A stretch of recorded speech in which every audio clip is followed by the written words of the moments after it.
All right, welcome back. We continue right here with the #1 Cochran Sports Showdown. More Steeler topic, and this one, there's a game. We've been talking about all the stuff but the game, but there is a game. And given how the Steelers reacted last week when Pat Mahomes, who's pretty good, he had 3 more touchdowns today. That's 13 TDs, no interceptions, but still giving up 6 at home, cause for alarm. And guess what? The team they take on tomorrow is very similar, if not better, potentially, with Ryan Fitzpatrick or Fitzmagic. So, Tim Benz, how do the Steelers all of a sudden change everything from one week to the next when they're essentially going to get the same assignment? Oh, they don't. They can't change everything. They can bring a fewer packages onto the sideline and expect to run them, because I thought the biggest point of chaos for them was pre-snap, trying to get 300-pound defensive linemen on and off the field with like 9 seconds left to go on the play clock, running behind the other team's offensive formation. I can't believe Kansas City didn't even use that more to their advantage than they did.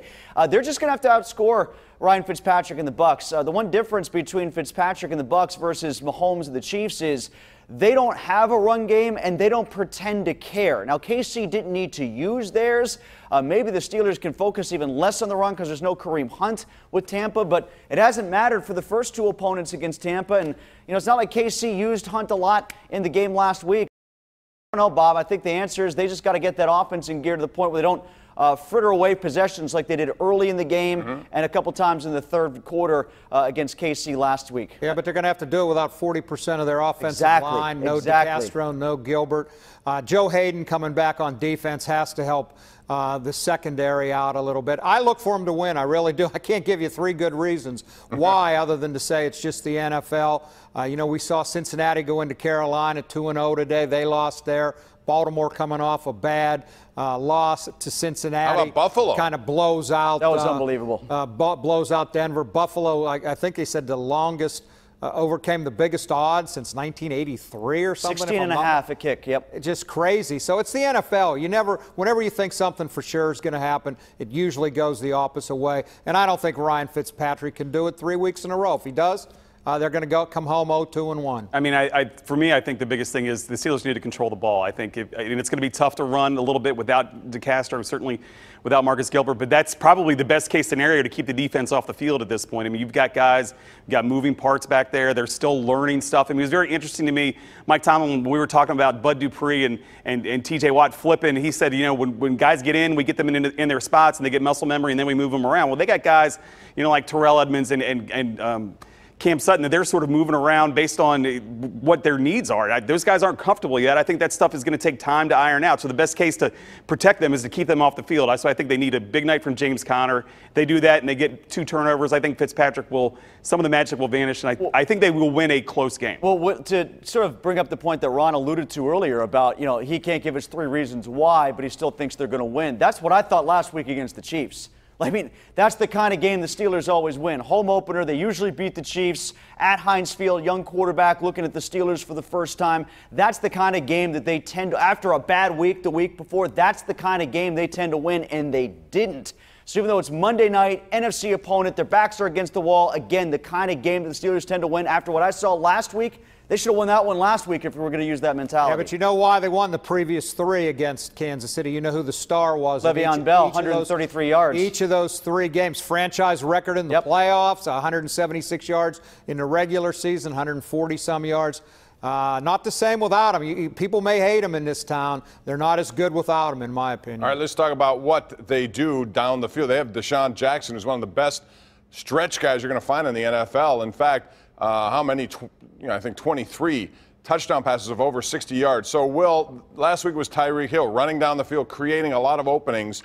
The Steelers only have 3 outside linebackers on the roster. Those guys are playing an awful lot, Dupree and Watt. How do they stop Deshaun Jackson opening up avenues for other people underneath? I think you need to disrupt Fitzpatrick. I think that's where it comes with the pressure. When they were getting, we're acting like they sort of they blew the game in Cleveland. The Browns didn't beat them. The Steelers beat themselves in that game, right? If they can get that kind of pressure against Fitzpatrick, because he's going to need time to get the ball downfield to Deshaun Jackson. If you don't give him time, that's the only way that they can do it, I think. That's it. I mean, and you need a better performance from your front three. Yeah, and who gives you the pressure? Those two guys. I mean, Bob, to answer your question, how did T.J. Watt and Bud Dupree get help? They help themselves. They get off the field faster because they get a few sacks. Bud Dupree needs to get a couple of those. He has many penalties as he did tackles last week.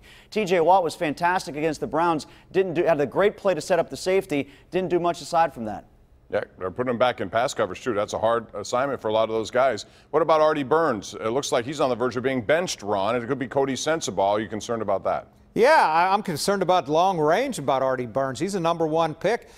You can really look at Kevin Colbert's drafts here as of late on defense. Now, Edmonds is too soon to tell. Watt looks good. But what about Burns? What about Sean Davis? What about Bud Dupree? Go back to Jarvis Jones.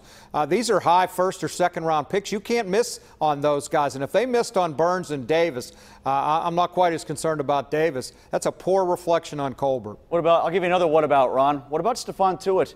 $60 million contract. Yep. I think they want some more production out of him, don't you? His 5th year, absolutely.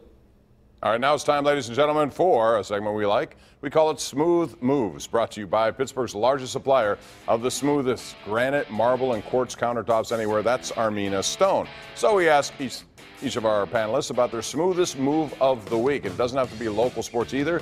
So, Will, we'll start with you. I am going to go local. I'm going to give it up for West Virginia Mountaineers. Look, Dana Holgorsen finally has a quarterback that he can control, a guy that can throw the ball over the lot. This is their best chance to win the Big 12. They looked really good yesterday against a really bad Kansas State team. The schedule is tough, but I think he's a legit Heisman candidate.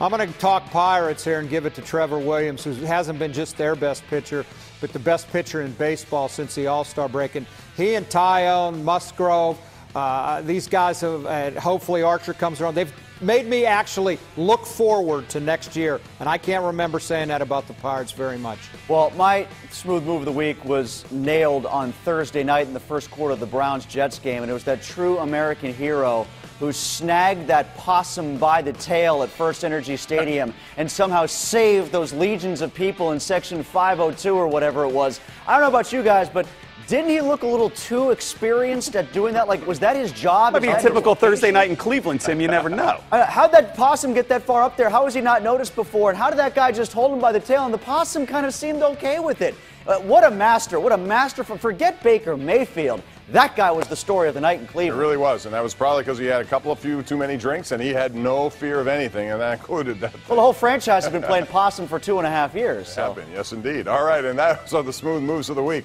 brought to you by Armina Stone, who features Pittsburgh's largest indoor stone gallery of granite and marble countertops, imported from all over the world to give you the smoothest countertops in the area. Score a touchdown with a new granite countertop from Armina Stone. We'll be right back with Pit Talk next.